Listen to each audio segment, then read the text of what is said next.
পরিষ্কার ভাষায় বলি, একজন মুসলমান বাংলাদেশে জীবিত থাকতে এই নারী নীতি আমরা বাস্তবায়ন হতে দেব না, দেব না, দেব না ইনশাআল্লাহ। আসসালামু আলাইকুম ওয়া রাহমাতুল্লাহি ওয়া বারাকাতুহু।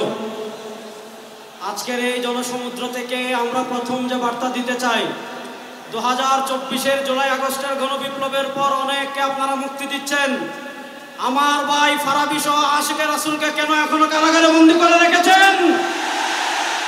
বাংলাদেশের শাতিমে রাসূল ইস্যুতে যতজন আশিকে রাসূলকে কারাগারে বন্দী করে রেখেছেন, অতি শীঘ্রই তাদেরকে মুক্তি দান করতে হবে। 2 নম্বর, অন্তর্বর্তীকালীন সরকারের কাছে আমরা দাবি জানাতে চাই, আপনারা পিলখানা ট্র্যাজেডির জন্য তদন্ত কমিটি গঠন করেছেন, 2024-এর জুলাই আগস্টের গণহত্যার জন্য তদন্ত কমিটি গঠন করেছেন, 2013 সালের সাপ্তাহ গণহত্যার জন্য কেন এখনো তদন্ত কমিটি আপনারা গঠন করতে পারেন নাই? 3 নম্বর, শেষ কথা বলে আমি শেষ করছি, আমরা এই তদন্ত কমিটি বাতিলকে আমরা এই কমিটি মানি না ইনশাআল্লাহ।